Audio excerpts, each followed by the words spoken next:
Creators Game, episode 41. I'm Daya Miller. Jay Smith. Chris Vale. And it hasn't been long at all. We put out an episode just today. What's the date? What's the date, guys? The 10th of September. Wednesday. It is Wednesday the 10th. That means that it's Game 5 tonight, right? Mm-hmm. At 10:30. So we recapped Game 1 through 3 last night.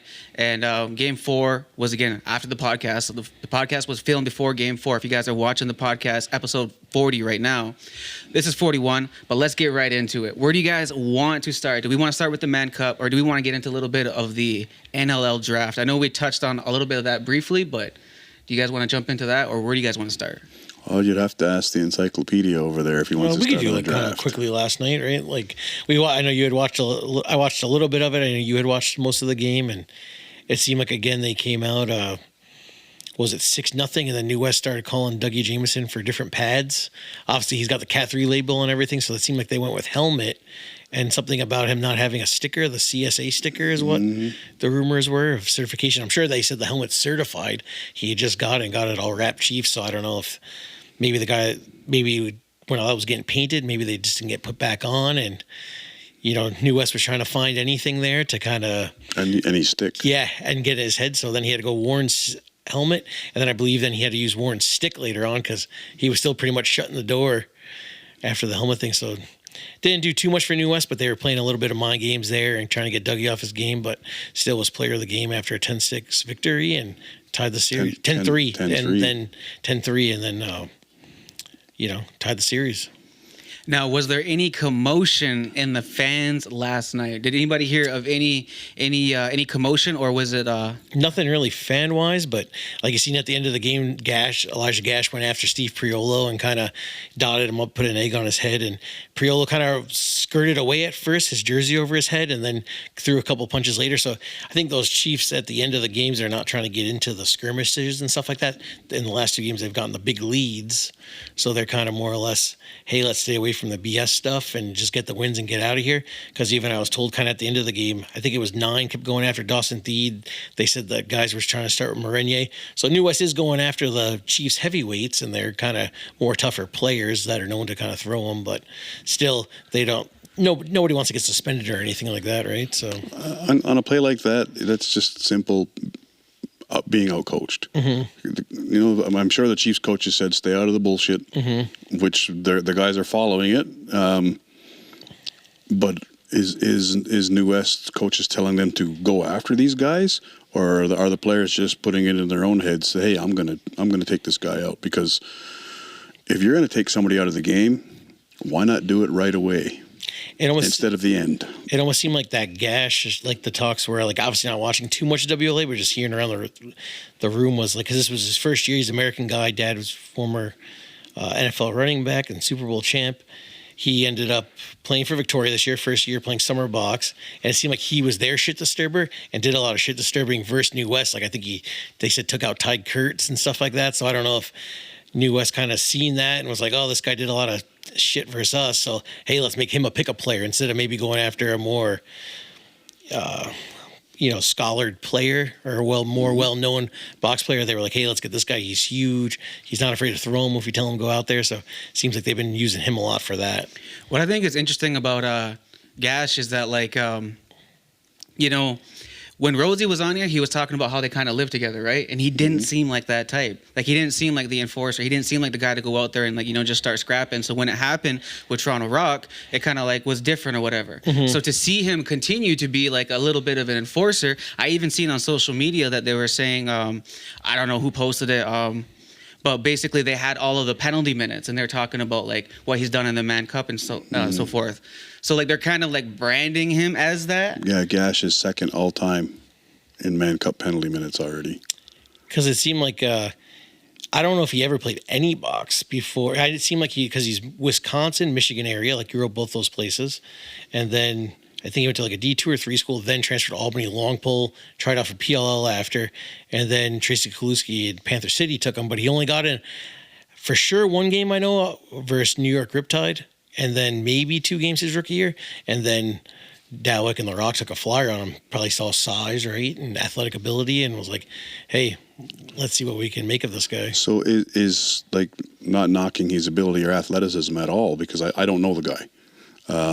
But is he a flash in the pan? Is the NLL and the WLA and Lacrosse Canada and wherever he plays, are they making him an enforcer and a shit disturber?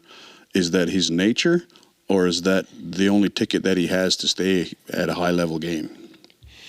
Like you said too, sometimes some of those hockey guys, right? They just kind of, hey, what role can I, keep me in the game, or even like maybe it's like, and again, we're all just speculating and stuff like that. We're just saying stuff, but like even for like himself, like maybe is that in his character? Or like maybe he caught a buzz. He's on a wave right now because he had that buzz from went with the fight with Toronto Rock. So like maybe he's just playing that character right now and it's working for him. 100%. Like Dal said last night on episode 40, you have to think of a way to stay in the game, right? I mean, maybe he'll be an enforcer in Senior A and NLL for a lot of years. And like you said, after that fight, early season games, you didn't really see him play that. You saw him kind of knock guys around, right? He's a big, solid player. But after that fight, then that's when he started, like, especially going to Halifax when they played the Rock and seeing it live, how he kept trying to kind of going after their players and stuff like that, and was going to maybe even fight a couple guys. So, but again, is he being told to do that, or is he just going out there and doing that because that's his role? Mm-hmm. And then also, like, how does the whole team feel about all the penalty minutes? No one talks about that. Like, I'm sure the team's not happy about all the penalty minutes. Looking at the scoreboard and looking at how now it's 2-2, it's evened out, but like I'm sure the penalty minutes weighed in the last two games. Well, that can go a lot of ways, because the penalty minutes that Gash got, what did he get? 2 10s and a 5 or something like that. But those penalty minutes don't necessarily affect the team, because if you look at it from a basketball point of view, those are personal. Basically, those are personal. The other team gets a power play, but like if you see a guy get a 2 and a 10, the other team only gets a man up for 2 minutes. That guy he's in the box for the other 10 kind of thing. So did it affect? I don't know. But again, is he being told to go out there and do this? Because if he's being told to go out there and do this stuff, then the team has to know full well, we're going to be a man down for 2 or 5 or 10 minutes. They have to know that. So is it a coaching decision? If it is, then they should take full responsibility if the team is suffering for having so many penalty minutes. Yeah, and who wants to be down, right? Who makes that? And if he's doing it on his own, then he has to accept that. Yeah, that was my fault. I mean, I'm sure his teammates may not be happy. Clearly, the fans aren't happy, but that's another topic. And then, like you said too, even at the end of Game 3, where Jeff Hendricks, right, he seems to be another shit disturber in the series. And how about when he kind of was going off the floor and he cup checked Dane Smith? He kind of was butt in, right, wrapped him around, hit him right in the nuts. He went down and was hurting. And then Lyle came over and he tried to do it to Lyle too, but he just missed. Oh, I missed and that. And he didn't even get a penalty for that. I believe the rest didn't see that one. So, like you said, it's definitely been a chippy series for sure. Well, I mean, don't get me wrong. The Chiefs have the muscle. They have the knuckles. Oh yeah. If it's really, really called upon and comes down to it, I mean, you got Priolo, you got Brad Cree, you got Dawson Theed, you got Randy can throw him. Yep. Lyle can throw him. Yeah. And like you said, Randy can throw him. You got Theed, Biles, Nungo, Morenier. Like they have a lot of guys with experience and stuff like that. So who knows? One thing that I think is funny is everybody's complaining about the floor out there now. Like, is that coming back to bite him in the ass now? I don't know. So who's the other one? Does Burnaby have a floor similar to that? I thought there was always 2 centers out there that had maybe in the past, but I think 90% of them have gone to turf. I mean that green floor is a tradition, and yes, the material is new, but they still went back to a green floor. I remember years ago the Arrows were playing on the old wooden green floor, and they had a rough time. because it was wood. Some of those young guys had never played on a wood floor in their life, but who does anymore? Is their wood floor even different than the basketball court, or is it pretty much the same thing? Like, I've never been on it because I've played on basketball courts before, especially at schools and stuff. You did gym class or winter leagues and stuff. So that's why I didn't know if it was kind of the same or if it was just a different texture. By the look of that shiny floor, to me, it looks slippery as hell, but I don't know because I've never stepped foot on it. Yeah, it looks slippery. It looks nice, though. It does look nice. I mean, it's eye-catching. Yeah. But that's what they thought about the turf in, Calgary? Yeah. So let's get into, I know there has been a little bit of updates on the fan fight. What went on in the fans there with that fight. Now it's gone to social media, and there's comments being made. Who wants to tackle this one with all the comments? Like you said, kind of, I think after we filmed last night, kind of scrolling down those Instagram pages and stuff, and obviously, right, racism's alive and well, and alive and well, but like, you know what I mean, like, yeah, so, and then like, but.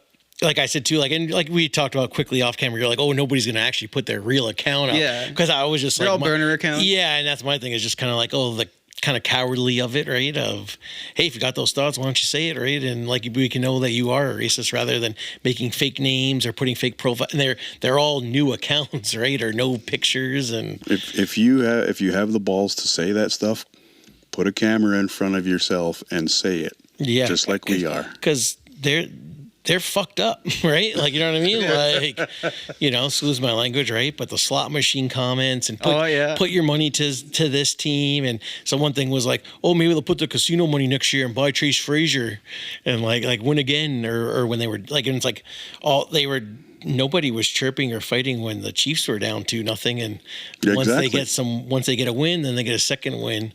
All this kind of comes about. Well, let's start with that. Like, when they were up 2-0, nobody in the crowd wanted to fight. No. Yeah. Like I have family that are at this game. One family member is becoming very, very famous for her knuckling up and punching out that Jones boy. Mm-hmm. Another family member who is just out there to watch had posted that one of the New West fans dumped beer on her aunt.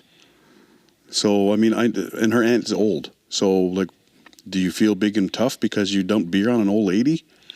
Like, was that racist or was that just because you're a dickhead? And like, I know, like, and they said even in those like first game or two, like it was getting kind of not chippy fan wise, but you know what I mean? Like I guess the New West fans were like yelling pretty much in Six Nations faces, like, yeah, woo, just being obnoxious, right? Of kind of, and even, like last night too, if they are all bitching about the drums, right? The drums are the big thing. Or there was a post about the Snapchat quick I seen of man-child because this old guy's just got his ears. Like, you know, just being obnoxious too of like, oh, the drums, you know, like. Well, last night was the first, to my knowledge, the first night in this series that they had to do a land acknowledgement.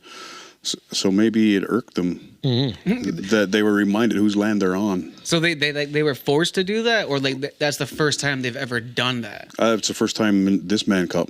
Whether or not they do it all the time, I have no idea. To me, a land acknowledgement is ridiculous. It's like me taking your water, drinking it, and saying, I acknowledge this was your water, but I'm going to drink it anyways. No, and I've always, you know, from even my perspective, right, or things, I'm always like, oh, it's fucked. Like, that's another fucked up thing, right? Like, I'm like, oh, it's almost like, yeah, this is your, like you said, this is your land, Jay, but I'm on it now, but thanks. Right? Yeah. Like, you know what I mean? Yeah. And I understand some people like it too, right? Everybody's got their personalities. And then there was even, I seen one of the comments was, we stole your land, now we're stealing your game. Yeah. So, and then we've been kind of preaching on this podcast a little bit about how the culture of the game is changing a bit, and it's kind of getting away from the medicine game, the creator's game, and what it should be. This game that is played now is so far away from what the game was meant for and how it was played and what it looked like traditionally. It's ridiculous. Like I've heard people in the OLA say, well, it's a medicine game. Then play the medicine game, not this atrocious replica that you're forcing us to play by your rules. Like we've covered it before, that when the first rules were put in lacrosse, the originators of the game weren't even allowed to play it. So how do you justify that? It reminds me of something that I saw years back at minor nationals, and it was, I don't know whether it was a Team Ontario parent, Team Ontario executive, I don't know, but it was somebody from Team Ontario, and their shirt said, and I'm just paraphrasing because I can't remember exactly what it said, but it said something along the lines of, "You created it, we perfected it." Yeah, sometimes I even think about like how, let's say that you're like non-Indigenous and you want to feel a part of a community, which there's a lot of people out there right now, and that's like a big thing within Canadian culture right now, of a lot of people feeling like they don't have an identity or a community to belong to. So when you can attach yourself something to like lacrosse and it gets close to that like Indigenous community, and then let's say they're actually really good at it, like how, let's just play, I'll just play devil's advocate. How can someone who is really good at lacrosse like be a part of or make the game their own type of thing? Like if you're not Indigenous, how can you make it your own? You can't. But like, what if they want to feel a part of it? How do they get that experience? Like, I'm just playing devil's advocate for someone who doesn't come from the culture, who doesn't have it in their blood and veins and all, like, how can they have that experience? Look at it this way. I love Italian food. I can cook Italian food. I can say I made that, but does it make me Italian? Yeah, like, is that kind of what you're getting at? More like that was? Yeah. Because as the culture of lacrosse changes and people are seeing it like on TV and stuff, they're going to start to think that's lacrosse. They're going to be like, oh, as lacrosse gets bigger and we start to see, like, as you say, like the preppy lacrosse that America is kind of showing, like that's what people are going to think. As it gets bigger, they're going to start seeing that on TV and they're going to think this is how lacrosse is. When like there's a whole community over here, or even just individuals who are part of like lacrosse how it is now, and it's not being seen or put on the forefront. Well, like you said too, lacrosse is unique because it is was made by a culture and a race, right? It wasn't like basketball, right, where a guy just invented, or hey, I'm going to put a basket here and shoot, and we'll do this, or I don't really even remember who invented in Canada too, by the way. Yeah, no, it is true. I thought that was a lie. I was like, it's Massachusetts. I've been to the James Naismith Museum, so I've been to the museum. I know where it is. Here's an interesting thing. Did anyone see what just came out today from the PLL, where they have the box lacrosse in the middle of the mall? Oh, they were like doing that. The last thing I seen from them was doing that little city lax thing with the FDNY. Well, they just put a box lacrosse basically in the middle of the mall, and from what it looks like, they're trying to force lacrosse down people's throat. Oh, definitely. And like, remember how a couple episodes I was saying, like, how like the execs kind of got into hip hop and kind of ruined it, and like I'm saying that lacrosse is kind of like hip hop now. I was saying a couple of podcasts ago. Well, it reminds me of a post that came out a few months back where they were playing lacrosse on a boat. Mm-hmm. Yeah, it makes no sense. Glamorizing it, making it look like if you're rich, you can play lacrosse on a boat. Well, even too with them, it almost is like, if we're going to a more African American community, we got to do the street lax thing because it's hip and it's this, and you don't have to have a lot of money to do it. And it's like, so you're saying those people don't have a lot of money? Like Paul Rabel almost is like saying it like that. And then like I'm just seeing that it's being pushed down people's throat, and then when you see it being pushed down people's throat. When I see that, it's a big media stunt, it's a media campaign. Oh, yeah. I didn't see any culture of lacrosse. I didn't see anything that remind me of the medicine game, the creators game. It was just this American version of, I don't know what you call that. And even if you look at the comment section, it was a bunch of people saying, what was that? And I'll bet you all the money in the world that if I walked into that same mall where this box lacrosse setup is, I'd be followed because they thought I was a criminal. Well, that's a whole nother part. Is it though? Here I am, a descendant of the creators of that very game. Probably would get scrutinized and followed just because of my skin color. Well, trying to watch a game that my people invented. Well, with the culture of America going on right now and the color of your skin, I can imagine. Well, it's right here in this country too. Yeah, it is. It definitely is. And like I said, there was a lot of podcasts, right, and stuff popping up. I remember a couple of years ago, and it kind of offended me because the guy said, when he said, oh, you got to be this race because the NFL and NBA are this race and they're popular. I'm like, but what about the Native Americans? Like, and even though he was a minority, he was almost saying you had to be African American for lacrosse to get popular, and we'll make it popular. But I'm like, oh, well, what about the Native Americans? Like, I wasn't even caring about white people. I was like, you know what I mean? Like, oh, you're going to exclude them from the game? And they were trying to be an inclusion podcast, but watching it, I thought that was messed up in its own right. Well, I was thinking about stuff today, and here's the Six Nations Chiefs. They're playing for the biggest amateur lacrosse championship in the world. They're playing for the Mann Cup. They've won it many times, and people are whining and complaining that so much money is being paid to their players. And yes, there's players on the Chiefs that aren't from Six Nations. I get it. I've seen comments that said, well, why don't you use more local players? I bet you wouldn't win then. Okay, fine. So say the Chiefs do go with 90% roster of Six Nations born players. Fine. But I challenge every other team in Senior A, WLA, MSL to do the same. Use only local players. Let's see what happens. And like you said, too, when I look at like Peterborough, they have about like 11-ish, but then those guys are from Lakefield. It's almost like if they were Waterford here and stuff like that. They're not all technically a Peterborough address. And then just before I came on, I guess I got a little bored at the end of work day, and I was looking at New West's thing, and I was like counting their New West players plus like the Delta and then Logan Shushby and Ladner. And they had about 13, but Hammer Jackson and Logan Shush got cut to bring in players. So out of that 12 or 13 kind of local guys they had, 2 of them got cut in the Mann Cup. Exactly. And then even so, like Caputo's Ontario, Mason's Ontario, Kurtz's Ontario, like Jeff Hendricks from Orangeville, they flew him in. He lives in Minnesota. So Well, you're telling me he's not getting paid? Well, that's my thing. If you want the Chiefs to not pay as much for their players and use more local guys, this is still the mecca of lacrosse. So do the same. If Peterborough only uses Peterborough boys, what happens? If New West only uses New West players, what happens? I think Six Nations still wins the Mann Cup. Yeah, like you said, because that's though all these teams aren't actually. They got tons of brought up players, and Peterborough. Somebody with Peterborough's like, oh, when we won our 4 straight, they were paying guys. Like, you tell me Sean Evans wasn't getting a boatload of cash, like Exactly. And like back to these comments that we're throwing out there. The one was if you stop all obese. Oh, I see that one too. Yeah, all obese Chiefs fans, and in brackets it had all of them. Would it say something about from breathing our air? Yeah. Like, not only are you attacking somebody for their race, now you're body shaming. And it was probably one of these accounts where there's no picture. So what do you look like? Yeah. Again, like this is like Instagram, and like what this is Instagram. It was right? like a lot of Instagrams. This is Instagram. Like, so someone's just got a lot of time sitting there trying to pick at someone. It could even be the same couple of guys with just keep making fake accounts. Yeah. Right? Like, Well, and the thing about it is, fine, say all you want. Did it change the score?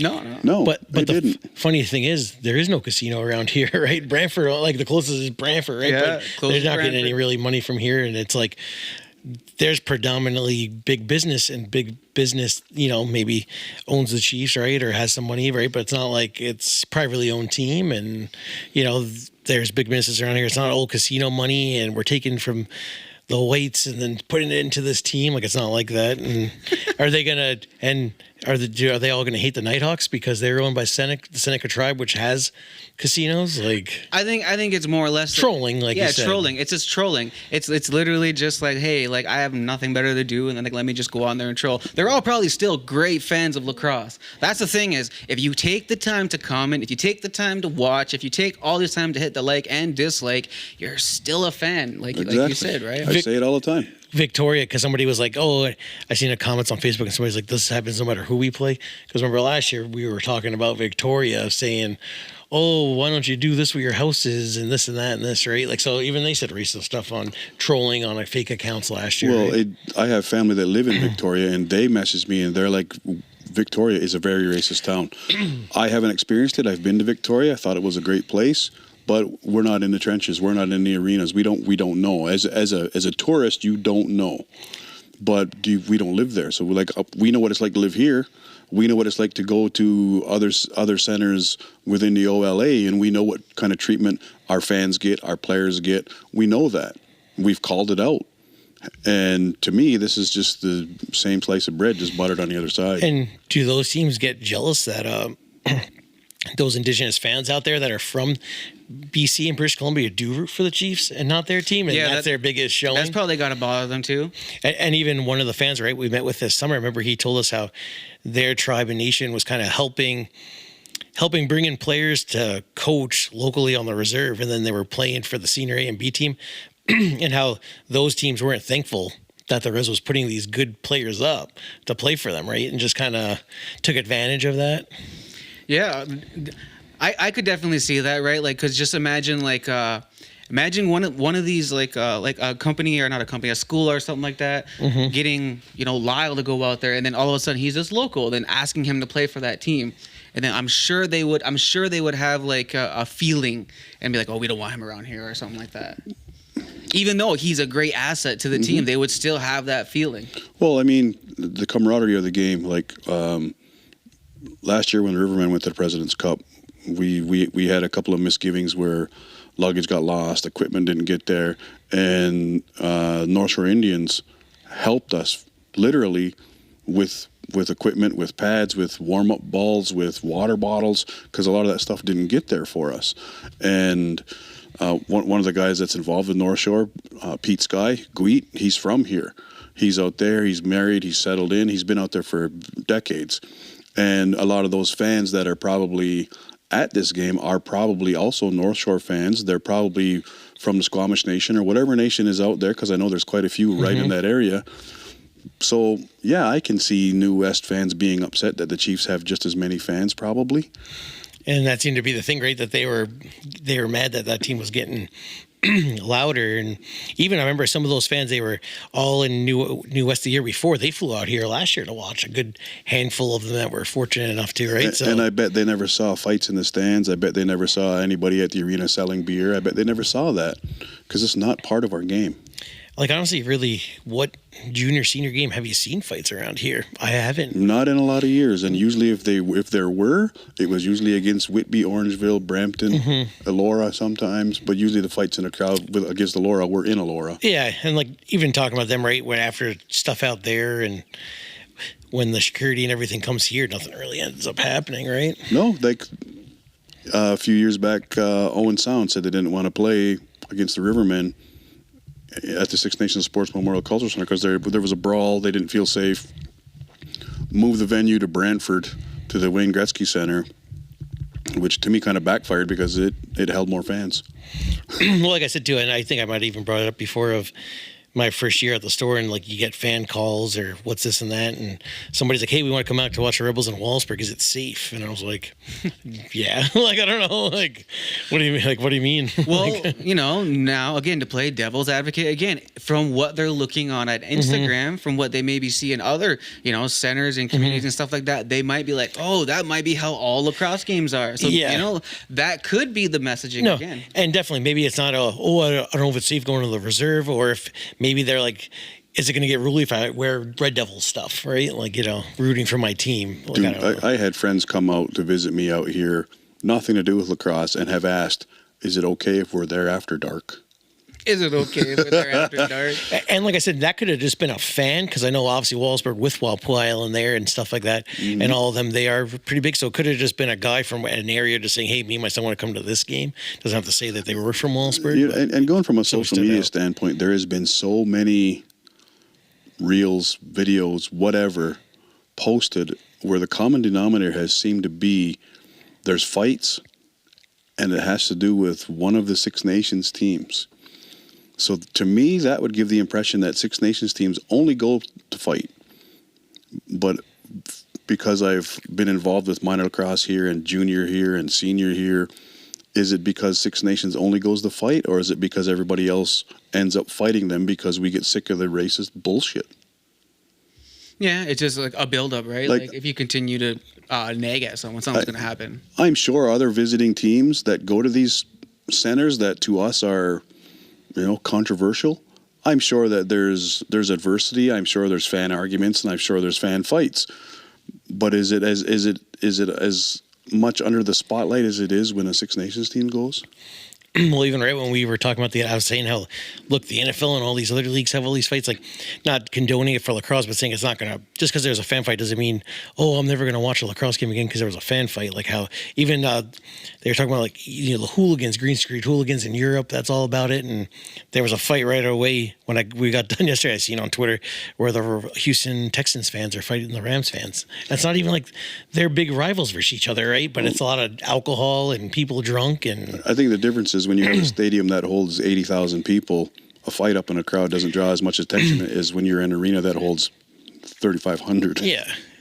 And like you said, it was like, and like I said, that, it got pretty crazy, and it got crazy fast, right? Even AJ Gallant there from the Netflix series, his dad was a mobster, and he calls himself the real life Tony Soprano. He's really Anthony Jr.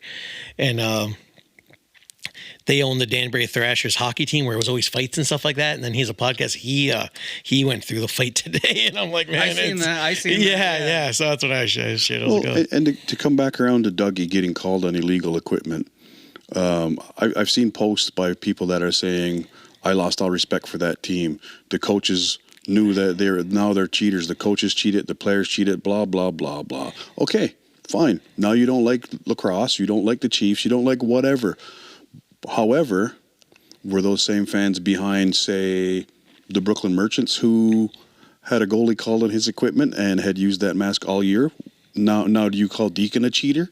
Do you call the Merchants a cheater? It was us that called it on him. I don't consider Deacon a cheater. It's in lacrosse, you're going to get away with what you can get away with, and that goes for any sport. And then, like you said, hey, the Peterborough's like Nick Rose has got his rock gear on. He went to the bench, and then Hutchinson stayed in more for just the running because he had stuff that had Cat 3 labels on, and everybody was mad that Peterborough did that. But hey, they moved on, and you know what I mean. And this year seemed to be almost the most I've seen the goalie stuff though through the President's Cup that last night, and some people were even like, oh, Frank Giuliano doesn't have the thing on his helmet, or from what they could see, but the Chiefs are up 10-3 and 6-0, so they're not going to call that. They'll wait to keep that in their pocket in case the game does get close, probably down. I bet they won't ever call it because they don't need to. Yeah, they're going to win anyways. Sometimes you just got too much class and you can actually beat them. And I think maybe with the Senior A, that seemed to be, they almost say the handshake deal of letting their players wear the NLL style helmets, like the players, and then not having the Cat 3 labels on them because they wear their NLL stuff that they get through the year. So maybe that's almost like, hey, we have this handshake agreement. They were surprised when Peterborough called that during the season. And if you think about it, NLL goalie gear is smaller. Yeah, and that was the whole thing. It's not an advantage to wear NLL gear playing WLA or MSL. So that was the whole thing with the OLA on that Thursday night going into the Saturday of those playoffs. They sent an email or whatever out and said, hey, remember these goalies can't wear their pads, but the Orangeville goalie was wearing Bandits pads all year. One of the Arrows guys was wearing Colorado gear. The goalie, the Whippy guy picked up with Seals. There was a good handful of goalies wearing their NL gear all year. Why did OLA all of a sudden crack down on that rule, during the eve of the playoffs? So all those teams had to kind of go out and get new gear, kind of scramble up. And I don't know. To me, it makes no sense. I would... If a goalie at that caliber is wearing pads that are smaller than what he's actually supposed to be wearing, that's a benefit for the guys that are shooting on him. And it always seemed like, why is the OLA, they're cracking down on that. They were cracking down on the coaches in both leagues, how they said guys were for years played, let's say Slash and Coach Minor down here, but this year if you wanted to play Warriors, you couldn't, right? Like, and then all stuff at the President's Cup, like they never really cracked on those things before. I'm told that's changed. I'm told that they're given leeway where if you play in one league and coach in another, that it's allowed. This is what I'm told. I don't know whether it's in writing. I don't know. Does the OLA ever really make statements or make sense? Sure. Do they make sense do they make statements that make sense or just anything? I don't know. Do they ever put out press releases and kind of clean up some of the questions that it's not just us asking these things, everyone's kind of asking a lot of questions. So, do they ever put press releases? Let's look at the one press release they put out, saying they were going to suspend players if they went and played anywhere else. And they put right in their statement something along the lines that after collaborating with Lacrosse Canada knew nothing about it. So was that the OLA just being an outlaw, or was that one person trying to scare everybody? Who knows? Because even like at the President's Cup 2 years ago in Oakville, Steve Toll, who head coach of St. Catharines A's, and at the time Panther City was around, he's their D coach. He goes to coach St. Albert, an Alberta team. Their GM was like a head scout for Panther City, so he jumps on their bench. This year he tried to do the same thing. He couldn't. And they were saying that on the other show that Luke Magny from the Beaches was going to catch a year's suspension, so I guess he won't be able to coach at all next year, but he won the President's Cup coaching the Muskies, so I think he's happy. Well, at the end of the day, though, to me, I think if you're going to enforce that rule, look who they're coaching. Mm-hmm. If somebody's playing Senior B, playing Can-Am, but they're if they're playing for the Grand River Warriors, who are located here in the Can-Am League, and they're also coaching for Six Nations Minor, and say they're coaching U9, is there any benefit or is there any disadvantage or advantage for that? Well, and like I said, that was the older player on the Warriors this year. He went out for those runs and said, "Thanks for having me out, but I'm coaching my son's U92 team down here." And talking to him after, he kind of joked, "Oh, were they just saying that to me?" Because that was when I was like, I don't think they really give a shit if you're coaching U92. I think they maybe then last year those two guys were doing Junior C down here. This year they weren't able to, but wasn't that rule more, or not that rule, but wasn't that kind of at Zed? It was going to be, yeah, but I never got a chance to talk to Zeddy about it. There was rumors that he wasn't going to be coaching in one center or the other, but at the end of the day, what benefit or disadvantage or advantage do you put a player depending on where he's coaching? What is the benefit? What is the disadvantage? I don't see it. I get it that it's, one MA and another MA. Okay, fine. So let's reel it in a little bit, and let's say I coach the Stealth Junior C, but let's also say I coach Mimico Junior B. Is that a conflict? Yeah, kind of. It is. Yeah. For me personally, it would be a scheduling conflict, but it's in the OLA, so it's okay. But what happens if I coach the Fire in FNLA Junior B and the Stealth? To me, that one's all right because it's two different leagues, and yeah. To me, it's all right. But that's what I'm saying. Yeah. It's not according to the rule book. It's not okay if somebody's coaching here, playing there, whatever. But it's like, as a coach, you don't have to put in for a transfer. So would they allow an individual to coach in FNLA and OLA? Because you don't have to transfer. And this year, my big thing was it seemed like the refs were able to go back, right? Watching those different FNLA and OLA games, maybe because of lack of reffing, but this year seemed like more. We need to get a ref on here because, do they have more insight than we do? Are they told things that are there backdoor meetings and all these different things? Oh yeah. It seemed like coming out of COVID, and then also too, like you said, the scheduling stuff of some guys weren't able to really go reffing Can-Am, and then they kind of had their certain guys reffing, and then OLA had their certain guys reffing. But I know a few guys did go back and forth this year. Well, there was insurance issues that came up with refs. There was some guys will only ref in Can-Am because they get better pay. Mm-hmm. There was work visa issues over the last few years. There was all of these coming into effect for officiating. But yeah, I've seen one ref that refed Can-Am. He refed OLA in junior and senior. They were even refing the North American Box League, a couple of those guys, right? Yeah. So I don't know, but is there backdoor meetings with refs? 100%.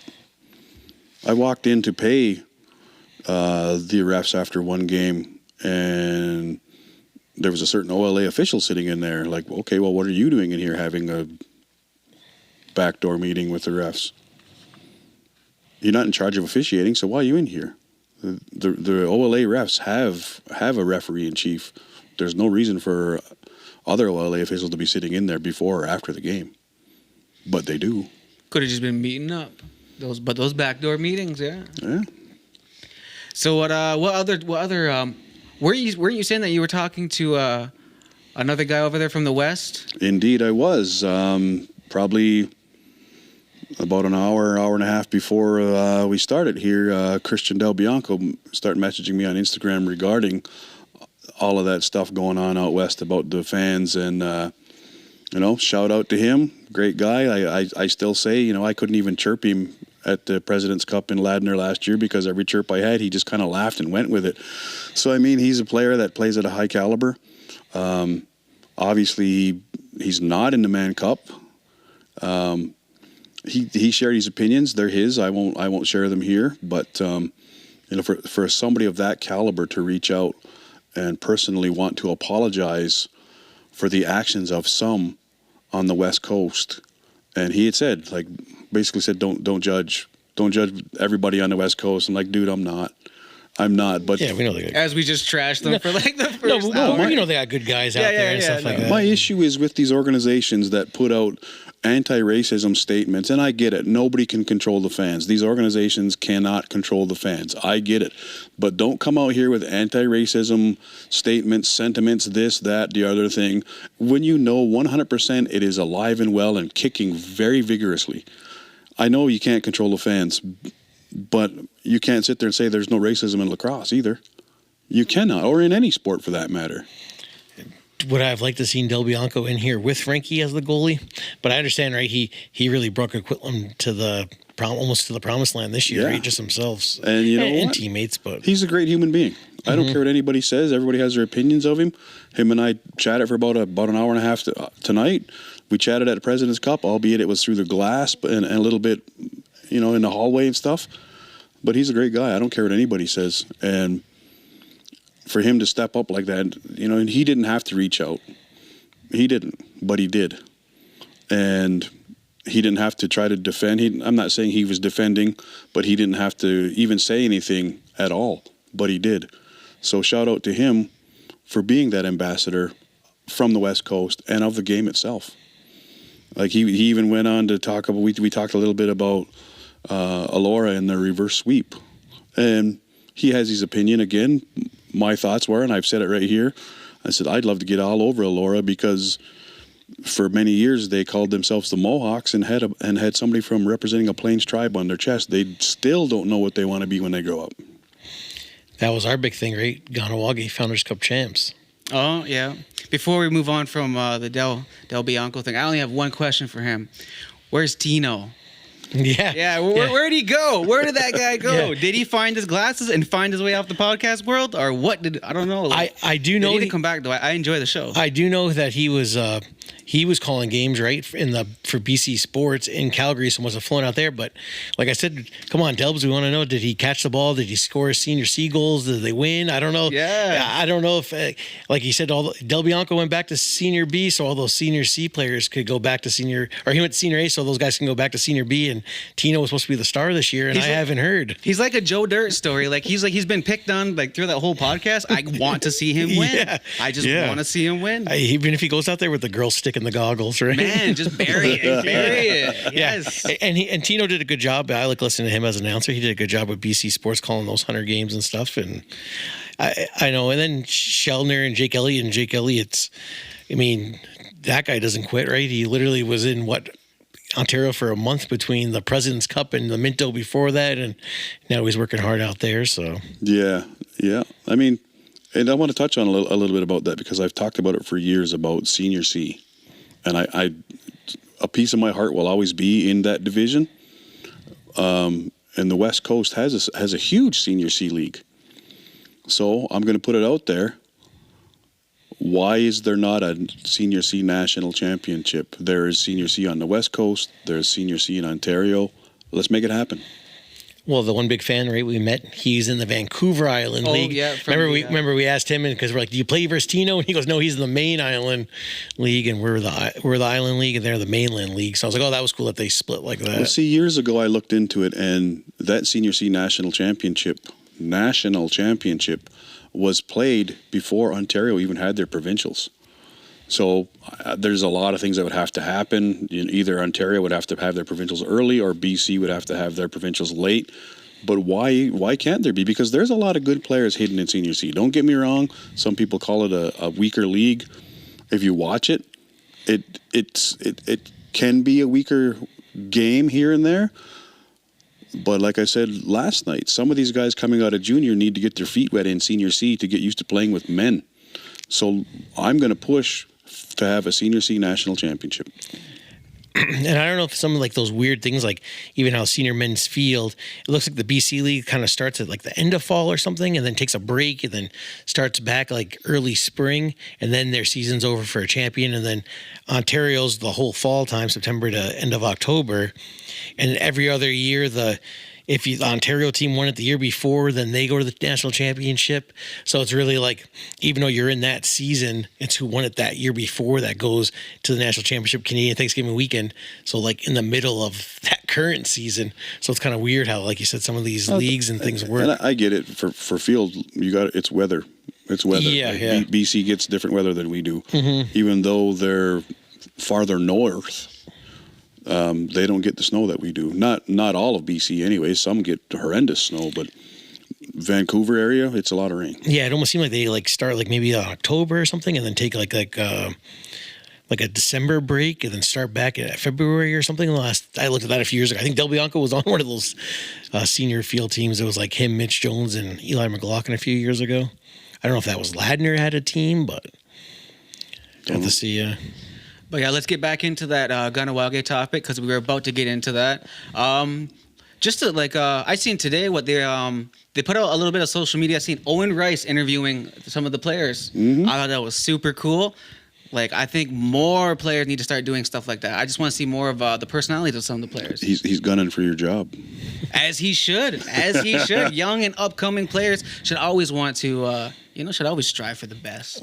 Well, even one lady around here that I know pretty well, she was out there for her daughter doing like a singing contest, and she went to some games, and I know on Facebook she was like, whoever number 4 is on Kahnawake is one heck of a player, and I was like, Owen Rice. But yeah. Like I said, they had a good run, right? We kind of touched off, I think our last podcast was after they beat Elora, and then they just kind of went in the Founders Cup, didn't lose a game, and they beat the War Chiefs, and the War Chiefs had a tough run the day before, losing by a goal in overtime, and Kahnawake had a good team, right? They set out Derek Stacey, shout out to him, did what Derek Stacey even hopped on the bench a week later for the Muskies, and that guy lives lacrosse, man. Yeah, he's all over the place. Shout out to Derek Stacey, because he wasn't even there for the full Founders Cup. He was on the East Coast with I believe it was girls team Haudenosaunee. I think that was Ontario the finals. That one he did that was the First Nations. That's what it was for. He was at the full Founders, but it was the Ontario finals. It was when that First Nations was going on. He was there with a granddaughter, because I guess he flew back. Because I thought too, same thing. And then he flew back at the end, I think, for the parade. So he left kind of midway through, I guess, the First Nations for the Kahnawake parade they were supposed to have for Founders. But I think that got put on hold because they just did it this past weekend for the Founders Cup. Yeah, there was a couple things that happened where they had to put it off, but I mean, Derek Stacey is a legend. Yeah, and he's a super nice guy. He was in Whippy. He's in Whippy doing provincials. I see. Then he's, like you said, he's all over the place. I think he went right from Founders right to Prezi. Yeah, it was like, yeah. So he did First Nations, or like for his granddaughter's girls team, shoots back and then ends up going to Whippy he would have did the minor provincials just before that.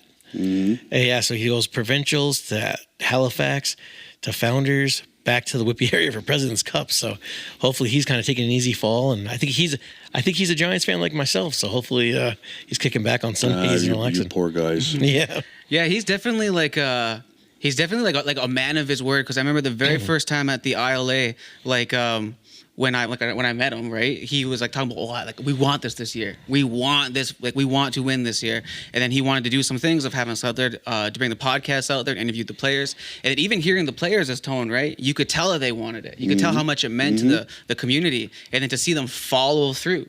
So that shows that their leader was a man of his word, and then the team became a man of their word because they were like, no, we want this too. Mm-hmm. So it shows when you have a leader, when you have a coach, when you have a manager who really puts it all on the line for their team, and the team will do the exact same thing. And they killed that. And shout out, there was a couple local boys on Kahnawake as well. Yeah. There was Dylan, Leighton Bunbury Sowden, and Dylan Martin.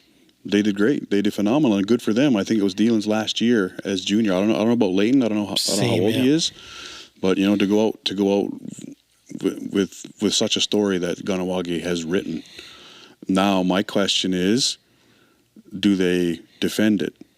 Do they have a good core group back to defend it? And do they sign Ava Gabriel? We're talking about that a couple podcasts ago. Yeah. And like you said, you have to see. I'm sure they got their minor system of guys coming up. And Oh, there's that's the talent level is so deep there, and even like the Rebels a few years back, coming off of 4 Founders Cup run, and then the next year they made it to the Ontario final. Akwesasne beat them out, and Akwesasne won their only Founders Cup, and the talent pool was still deep here. There was a few lean years after that, but they were right back in the mix again. They were in the Founders Cup final a couple of years later. I think Chayton King had 8 goals that game. Let's hope that Kahnawake can do the same. I mean, not taking away anything from our own Rebels, but once you win it and get a taste for that, you want to win again. And it's tough too, because sometimes I know the one defender Jones, his rights are also Whippy Junior A, so you never know who's gonna decide to kind of move up a level. And Keeg Shognos, prime example, Yeah, started with Kahnawake, decided to play Junior A, which he got goalie of the year and drafted. Yeah. So would that have happened had he stayed with Kahnawake? I think it would have. I think he would have still got drafted. Also, like another thing I think about is that not that like we're not cheering for the Rebels, but like it's just really cool to hear that story, because I think about like even the little peanut age when they're having that parade and you see like the little kids, the little 5-year-old, little 6, 7-year-olds, they see like them coming around with the cup and them coming around and like that the community coming together. That's gonna bring up their registration. And then and then like 10 years, 15 years, that's when that next wave is going to come. And they're going to be like, I was 7 years old when you guys won that. Like, like we have that in this community because we've won so many championships. But for them to have that now, and then for the generation 10, 15 years from now, that's going to be like another wave. Well, my thing is, I'll always cheer for the hometown crowd, our hometown team. And if I can't, then I'm going to cheer for the next Haudenosaunee community that has a crack at it. Kahnawake, hell yeah, we built some good relationships with them. If Akwesasne's in there, I'll cheer for Akwesasne. Like even at the President's Cup, we finished 4th. I was at home, but I was still cheering for Snake Island because I have a lot of friends on that team, on that bench, whatever, still cheering for them because they're representing us as a people.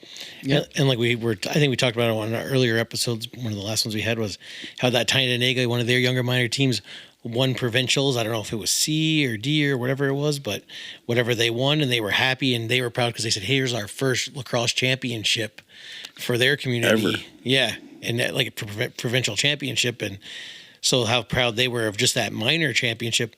And Kahnawake said how they never won it all. So that was the big thing. We never won it in B or Senior B. Senior B's came close to silver, but so that was that was their first Canadian national championship. And now look, Kahnawake has a Senior C team. Yeah, like they're going to keep growing. They're going to have a Junior B team back, and I believe they may have a Can-Am Senior B team as well coming. Oh, there we go. Do we have any more last-minute comments or topics? You had touched on it earlier. Community. Well, let's go geography lesson here. As far as racism in our sport, when